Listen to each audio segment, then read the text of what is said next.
بسم اللہ الرحمن الرحیم۔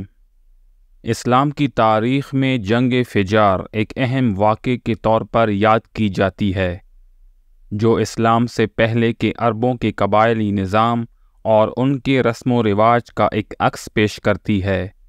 یہ جنگ مکہ کے قریش اور قبیلہ ہوازن کے درمیان ہوئی اور اس کا پس منظر قبائلی دشمنی، طاقت کا حصول اور عرب معاشرت کے جنگی رجحانات سے جڑا ہوا تھا۔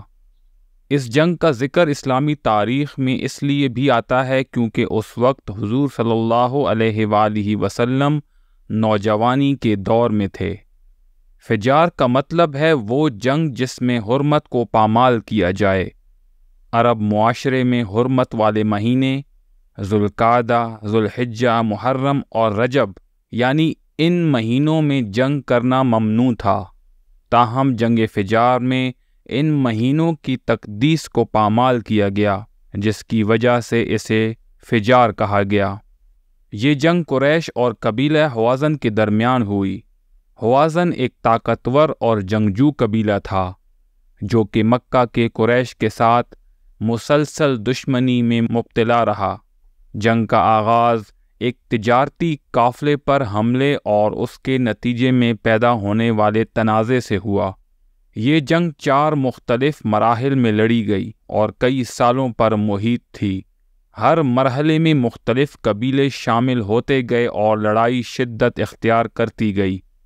پہلا مرحلہ ایک چھوٹی جھڑپ سے شروع ہوا جب قریش کے ایک فرد نے ہوازن کے علاقے میں تجارت کے دوران ان کے قوانین کی خلاف ورزی کی۔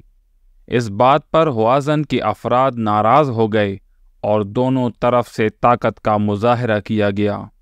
دوسرا مرحلہ اس وقت شروع ہوا جب قریش اور ہوازن کے سرداروں نے ایک دوسرے کو نیچا دکھانے کے لیے اپنے حلیف قبیلوں کو بھی جنگ میں شامل کر لیا۔ یہ مرحلہ خونریزی کا باعث بنا اور جنگ کی شدت میں اضافہ ہوا۔ تیسرے مرحلے میں جنگ کھل کر میدانوں میں لڑی جانے لگی۔ دونوں جانب سے کئی لوگ مارے گئے اور قبائلی نظام کی روایات کی خلاف ورزی ہوتی رہی۔ چوتھا اور آخری مرحلہ سب سے زیادہ خطرناک ثابت ہوا۔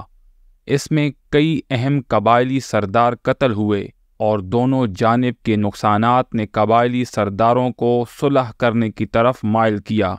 اس وقت حضور صلی اللہ علیہ وآلہ وسلم نوجوان تھے اور بنی ہاشم کے ساتھ قریش کی طرف سے جنگ میں شریک تھے۔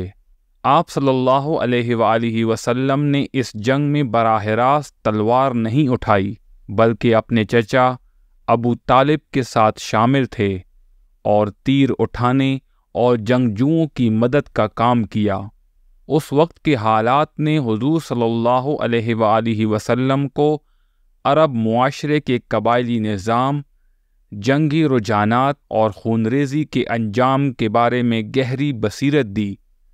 یہ تجربہ بعد میں آپ صلی اللہ علیہ وآلہ وسلم کی زندگی میں امن، صلح اور انسانیت کی تعلیمات کو فروغ دینے میں اہم ثابت ہوا۔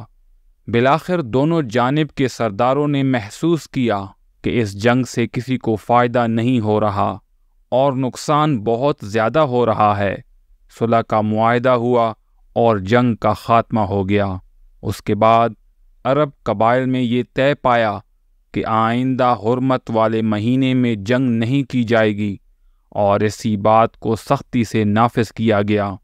جنگ فجار نے قریش اور ہوازن کے درمیان دشمنی کو مزید گہرا کر دیا تھا۔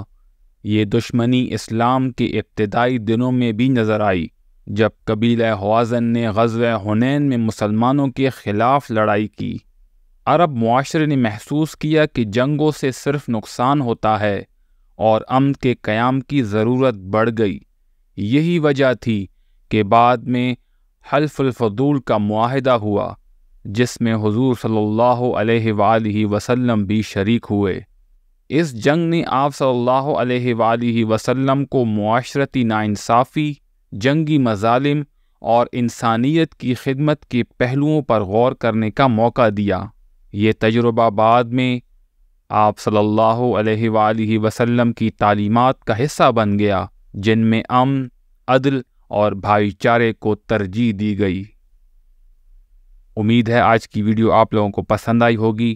مزید ویڈیوز کے لیے میرے چینل کو سبسکرائب کریں۔